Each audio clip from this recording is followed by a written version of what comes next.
Hello बच्चों, मैं mister Imran Khan आपका ऑनलाइन क्लास केमिस्ट्री में स्वागत करता हूं। देखिए बेटा जी, अगर आपको याद हो तो मैंने आपको SN1 अभिक्रिया भी कंप्लीट करवा दी है और मैंने आपको SN2 अभिक्रिया भी कंप्लीट करवा दी है। देखिए बेटा जी, अगर आपको याद हो तो मैंने आपको SN1 अभिक्रिया भी कंप्लीट करवा दी है और SN2 अभिक्रिया भी कंप्लीट करवा दी है। आज हम क्या करेंगे बेटा जी कि SN1 और SN2 अभिक्रियाओं पर आधारित जो मेन जो इम्पोर्टेंट क्वेश्चन होते हैं, चाहे वो बोर्ड एग्जाम के लिए हो, चाहे वो PMT की एग्जाम के लिए हो, चाहे वो एम्स की एग्जाम के लिए हो, चाहे वो IIT की एग्जाम के लिए हो, तो SN1 और SN2 अभिक्रियाओं पर आधारित जितने भी मेन क्वेश्चन बनते हैं इस लेक्चर में मैं आपको वो शानदार क्वेश्चन करवाने वाला हूं। तो पूरा का पूरा ध्यान आपको बोर्ड के ऊपर रखना है और पेन और कॉपी आपके हमेशा साथ होनी चाहिए। ये बात तो कहने की जरूरत ही ना पड़े। तो सुनिएगा भाई, स्टार्ट करते हैं भाई। पहला क्वेश्चन ये है, क्या कारण है, पहला क्वेश्चन है भाई, क्या कारण है, क्या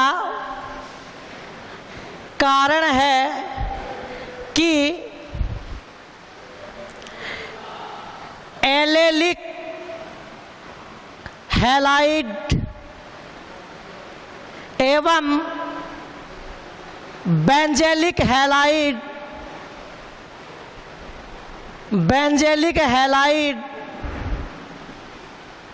SN1 अभिक्रिया के प्रति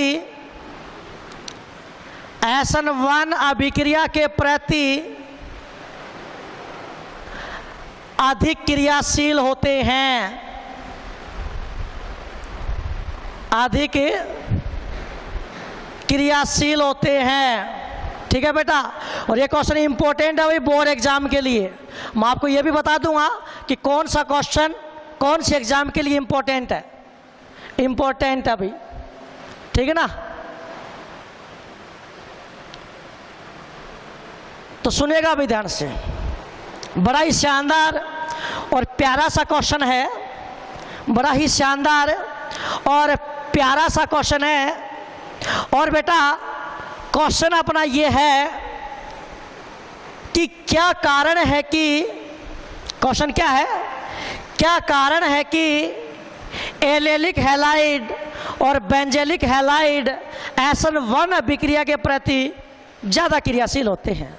तो एक बात मैंने आपको बता रखी है, चूंकि यानी वी नो दैट,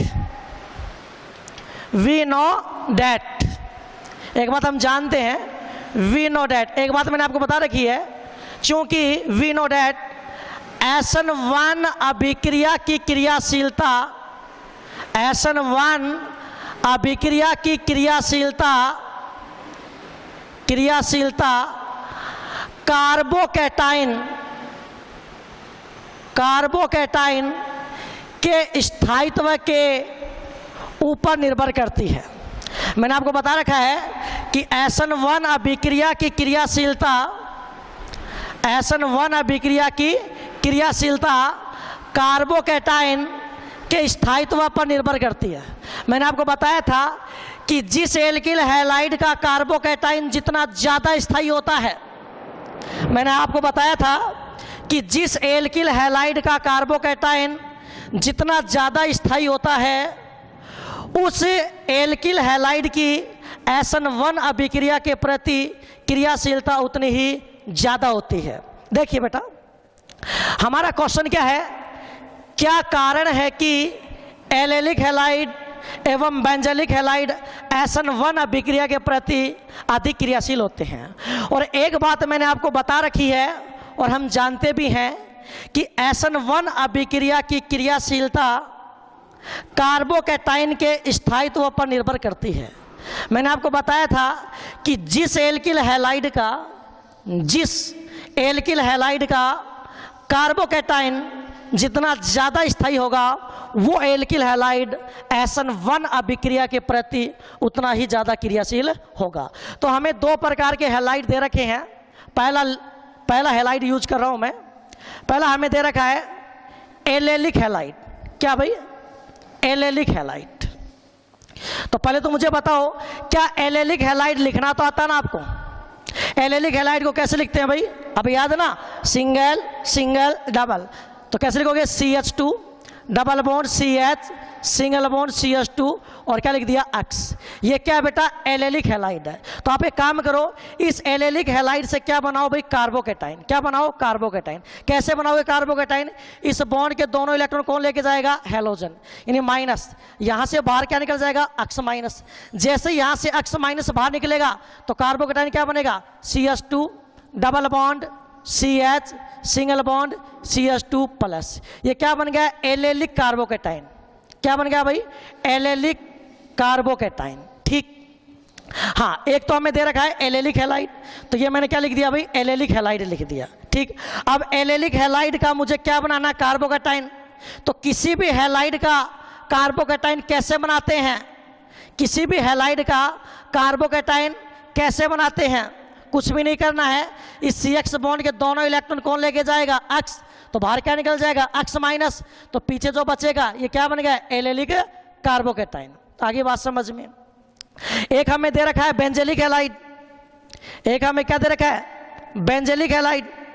तो बेंजेलिक हैलाइड भी बना दो भाई, बेंजेलिक हैलाइड। अब पहले तो ये बताओ, बेंजेलिक हैलाइड लिखे, बेंजेलिक हैलाइड लिखना तो आता है ना? सबसे पहले बेंजीन बनाओ, बेंजीन के ऊपर CH2X लगाओ, तो ये क्या बन गया भाई? बेंजेलिक हैलाइड। अब इसका भी मुझे क्या बनाना है? कार्बोकैटाइन। तो भाई इस CX बॉन्ड के दोनों इलेक्ट्रॉन कौन लेके जाएगा? X। तो यहां से बाहर माइनस इसलिए दिखा रहा हूं कि बाहर निकाल रहा हूं, X माइनस बाहर निकल जाएगा। तो क्या बन जाएगा भाई? बेंजीन, और बेंजीन के ऊपर क्या जाएगा? CH2 plus. इसको बोलते हैं बेंजेलिक कार्बोकैटाइन। क्या बोलोगे? बेंजेलिक कार्बोकैटाइन। और आप देखो, ये एलेलिक कार्बोकैटाइन और ये बेंजेलिक कार्बोकैटाइन दोनों ही स्थायी हैं। देखो ना, ये एलेलिक कार्बोकैटाइन और बेंजेलिक कार्बोकैटाइन दोनों ही स्थायी हैं। क्यों? क्यों स्थायी है भाई दोनों? उसका रीजन ये है, अगर आपने थोड़ा सा भी दिमाग लगाया है तो आपको पता चलेगा। देखो, pi sigma positive, double bond से नेक्स्ट वाले कार्बन पर पॉजिटिव। देखो ना क्या कहा मैंने? डबल बॉन्ड से नेक्स्ट वाले कार्बन पे पॉजिटिव, या पाई सिग्मा पॉजिटिव संयुग्मन की कंडीशन आ रही है, यानी अनुनाद की कंडीशन आ रही है। तो बताओ, अगर अनुनाद की कंडीशन आ रही है तो इस एलेलिक कार्बोकैटाइन में अनुनाद होगा कि नहीं होगा? अनुनाद में आप क्या करोगे? पाई सिग्मा पॉजिटिव है। अनुनाद का मतलब क्या होता है? पाई बंद के इलेक्ट्रॉनों का विस्थानीकरण। तो आपको कुछ भी नहीं करना है, जिधर आपको पॉजिटिव चार्ज दिखे उधर पाई बॉन्ड के इलेक्ट्रॉन शिफ्ट हो जाएंगे। तो क्या हो जाएगा? इस पे तो क्या जाएगा? CH2 प्लस, ये सिंगल, ये CH डबल बॉन्ड CH2। तो इसकी कितनी अनुनादी संरचनाएं बन जाएंगी? 2। तो आप मुझे बताओ, एलेलिक हैलाइड SN1 अभिक्रिया के प्रति ज्यादा क्रियाशील होगा या नहीं होगा? होगा। उसका रीजन ये है क्योंकि एलेलिक हैलाइड से प्राप्त कार्बोकैटाइन अनुनाद के द्वारा स्थायित्व प्राप्त कर लेता है। यही कारण है कि एलेलिक हैलाइड SN1 अभिक्रिया के प्रति ज्यादा क्रियाशील होता है। सेम वही कहानी इसमें है। ये कौन है? बेंजेलिक हैलाइड है। अब बेंजेलिक हैलाइड से आपने क्या बना दिया? बेंजेलिक कार्बोकैटाइन। क्या इस बेंजेलिक कार्बोकैटाइन में अनुनाद नहीं होगा क्या? वही है, देखो ना, पाई सिग्मा पॉजिटिव, तो अनुनाद होगा। और अनुनाद में क्या होगा?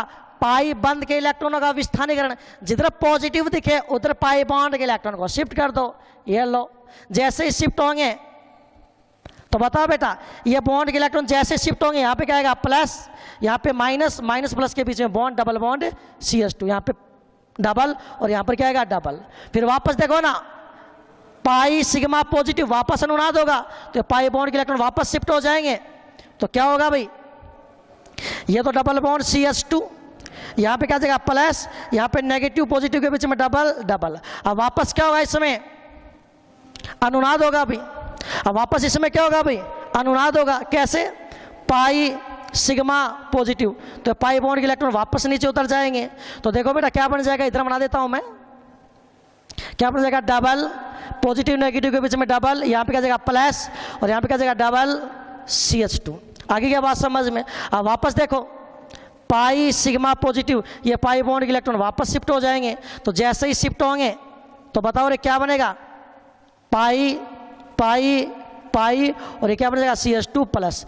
कितनी अनुनादी संरचनाएं बन जाएंगी, 5, फर्स्ट, सेकेंड, थर्ड, फोर्थ और फिफ्थ। अगर अनुनादी संरचनाओं में आपको प्रॉब्लम आ रही है तो 1% भी टेंशन लेने की जरूरत नहीं है, आपको और बनानी मैं सिखा दूंगा। और वैसे 11th क्लास में आपको सर ने अनुनादी संरचनाएं बनानी सिखा रखी हैं।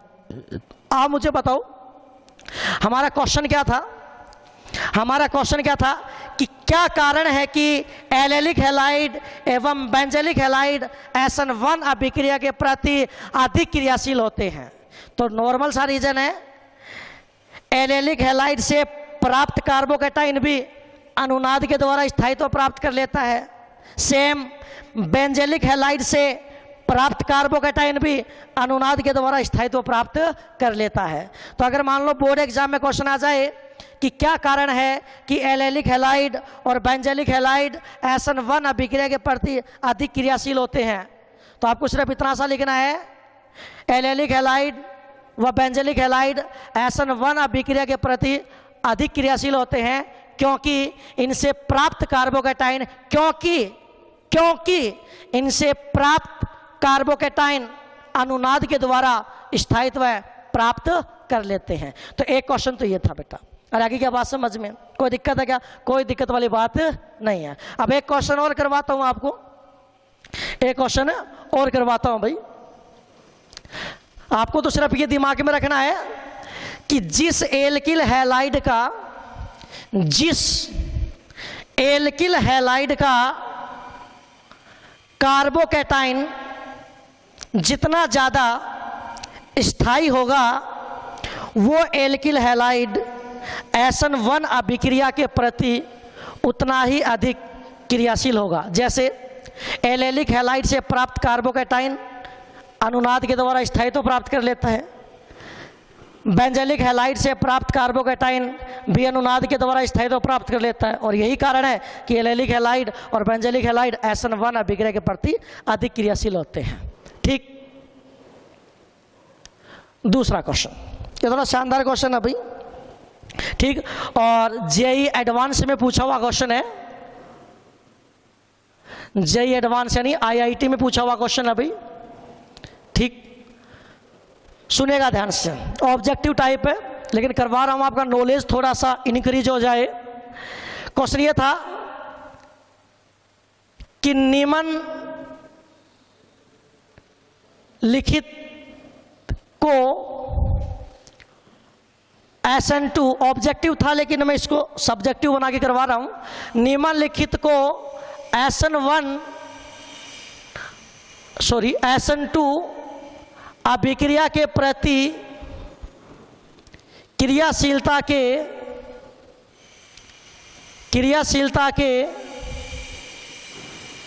घटते क्रम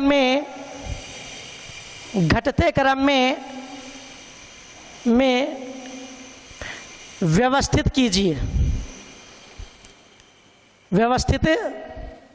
कीजिए। और इसके अंदर मैं आपको 2 क्वेश्चन करवा रहा हूं। एक बार ये हटा देता हूं भाई मैं।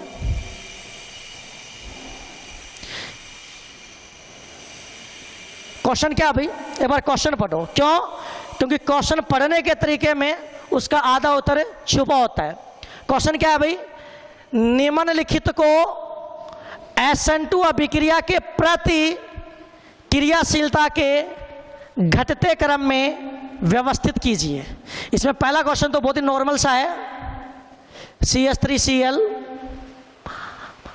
CH3CH2Cl।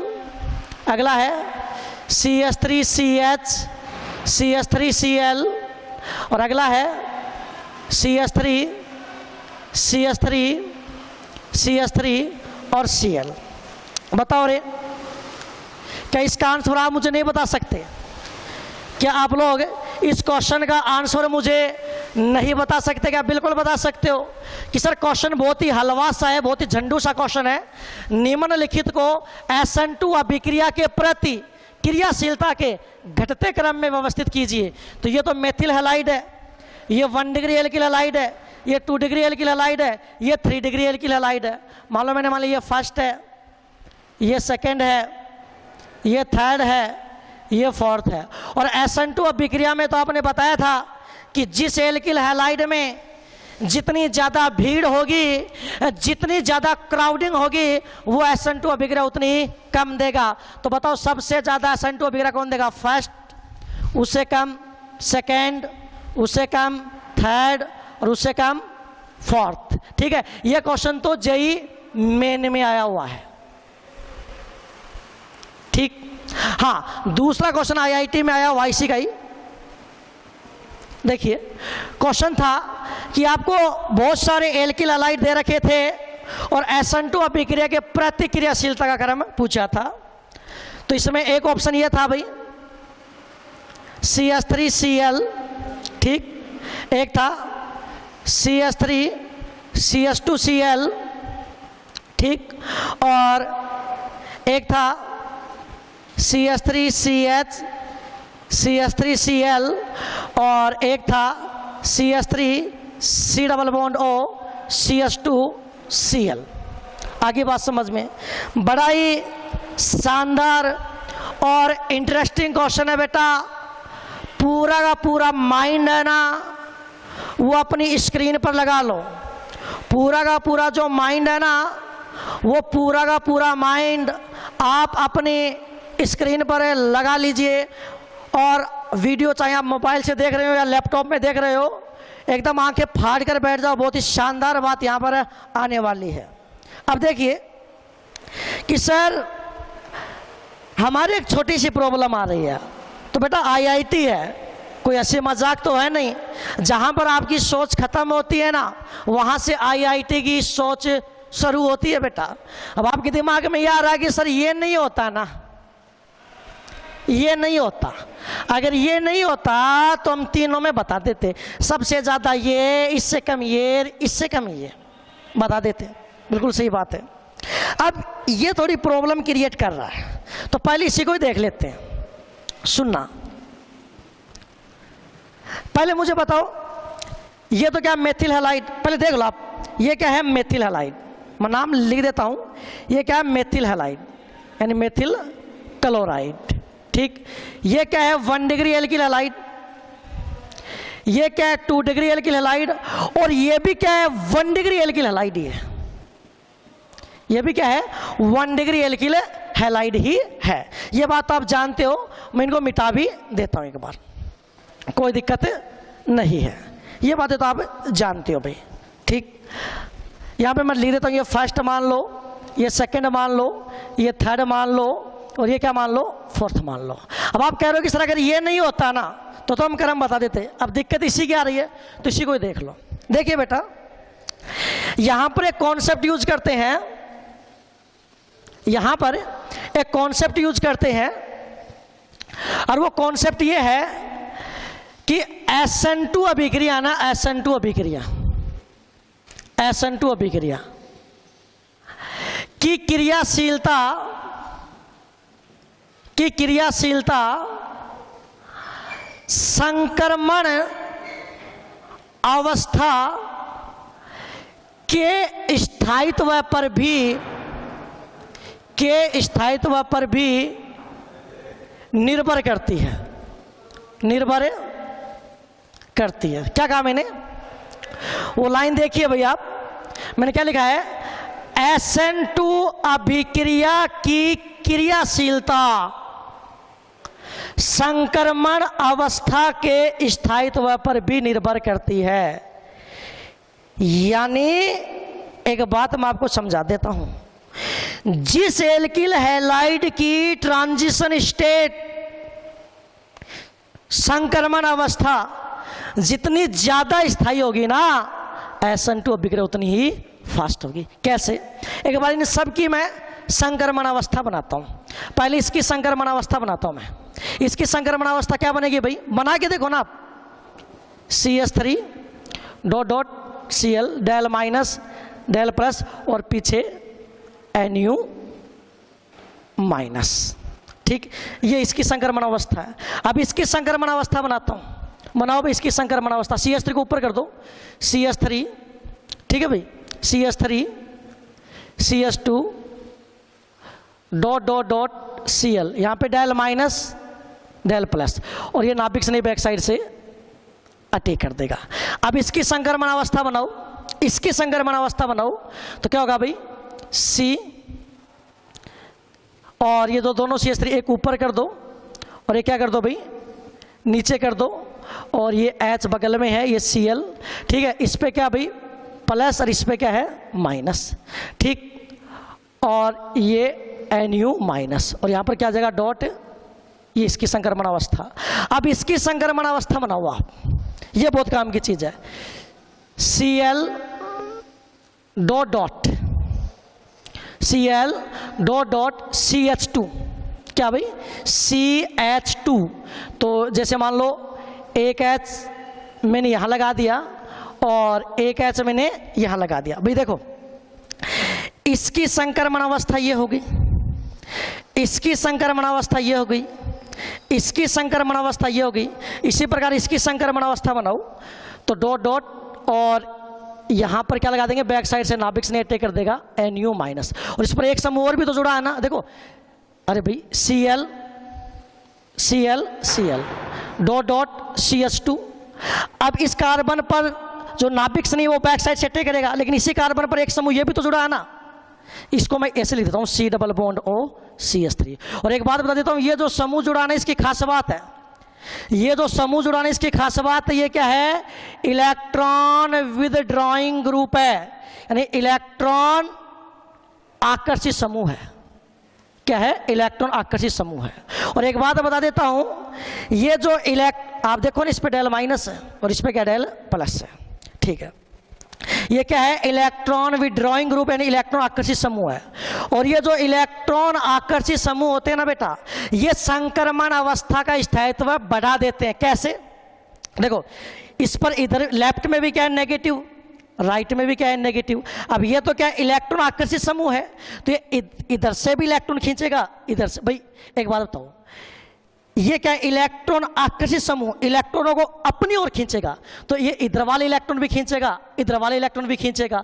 तो कुल मिला के यहाँ पर ये जो समूह है ये चार्ज को क्या कर रहा है, कम कर रहा है। और जब चार्ज कम होता है ना तो स्थायित्व बढ़ता है, जब चार्ज कम होता है ना तो बेटा स्थायित्व बढ़ता है। यानी आप ऐसे याद कर लो, देखो ये जो कार्बन है, इस कार्बन पर न तो इलेक्ट्रॉन आकर्षित समूह है, न इलेक्ट्रॉन प्रतिकर्षित समूह है, यानी न तो इलेक्ट्रॉन देने वाला समूह है, न इलेक्ट्रॉन लेने वाला समूह। जबकि इस कार्बन पर इलेक्ट्रॉन दाता समूह है, ये इलेक्ट्रॉन देने वाला समूह होता है, इसका प्लस इफेक्ट होता है। और इस कार्बन पर इलेक्ट्रॉन देने वाले समूह है, ठीक है। जबकि इस कार्बन पर यहाँ पर क्या इलेक्ट्रॉन आकर्षित समूह है। और आप दिमाग में सेट कर लो कि जो इलेक्ट्रॉन आकर्षित समूह होते हैं वो संक्रमण अवस्था का स्थायित्व बढ़ाते हैं। और संक्रमण अवस्था जितनी ज्यादा स्थायी होती है ना, SN2 अभिक्रिया उतनी फास्ट होती है। समझ गए क्या?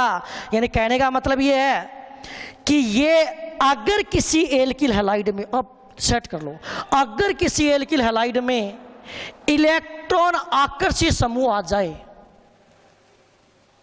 इलेक्ट्रॉन आकर्षित समूह आ जाए, यदि किसी एल्किल हैलाइड में इलेक्ट्रॉन आकर्षित समूह आ जाए तो वो एल्किल हैलाइड SN2 अभिक्रिया 1 डिग्री एल्किल हैलाइड की तुलना में भी ज्यादा देगा, यानी मेथिल क्लोराइड से भी ज्यादा देगा। अरे बेटा क्या बात समझ में? तो बताओ सबसे ज्यादा, अब बताओ सबसे ज्यादा।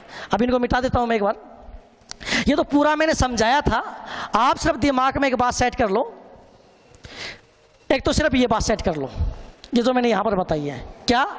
SN2 अभिक्रिया की क्रियाशीलता संक्रमण अवस्था के स्थायित्व पर निर्भर करती है। और एक बात ये दिमाग में सेट कर लो कि ये जो इलेक्ट्रॉन आकर्षित समूह है, ये जो इलेक्ट्रॉन आकर्षित समूह है ये जो इलेक्ट्रॉन आकर्षी समूह है ये संक्रमण अवस्था का स्थायित्व बढ़ाते हैं। समझ गए क्या? लेकिन इलेक्ट्रॉन आकर्षी समूह उस कार्बन से जुड़ा हुआ होना चाहिए जो कार्बन लिविंग ग्रुप से जुड़ा है। तो सबसे ज्यादा ध्यान में रखना, अगर ये स्पेशल केस है, सबसे ज्यादा SN2 बिखरा कौन देगा? फोर्थ। हाँ, उसके बाद में कौन आएगा? फर्स्ट, उसके बाद में सेकेंड, और सबसे कम कौन आएगा? थर्ड। बेटा ये याद कर लेना, बहुत ही शानदार चीज है। अरे बेटा की क्या बात समझ में? और आप खुद देखो ना, अगर आपको ऐसे नहीं समझ में आता तो एक छोटी सी बात मैं आपको और तरीके से समझाता हूं। मतलब इस कार्बन पे हल्का सा क्या है? प्लस है, और इस कार्बन पर हल्का सा क्या है? माइनस है। ये इलेक्ट्रॉन आकर्षी समूह है ना, ये इलेक्ट्रॉन आकर्षी समूह है ना, तो ये इलेक्ट्रॉन आकर्षी समूह अपनी ओर इलेक्ट्रॉनों को खींचेगा। अगर ये अपनी ओर इलेक्ट्रॉनों को खींचेगा तो इस कार्बन पर पॉजिटिव चार्ज बढ़ेगा, और इस कार्बन पर जितना ज्यादा पॉजिटिव चार्ज होगा नाभिक स्नेह का अटैक उतनी ही आसानी से होगा। इसीलिए ये SN2 अभिक्रिया सबसे फास्ट देता है। यानी इसकी तुलना में तो ये लगभग 1,00,000 गुना ज्यादा SN2 अभिक्रिया देता है। एग्जैक्ट नहीं बता रहा हूं। अरे बेटा की क्या बात समझ में? कोई दिक्कत वाली बात है क्या? कोई दिक्कत वाली बात नहीं है। तो मैंने आपको ये दो बहुत ही शानदार और इंपॉर्टेंट क्वेश्चन करवाए हैं। तो SN1 और SN2 कंप्लीट है। Thank you very much.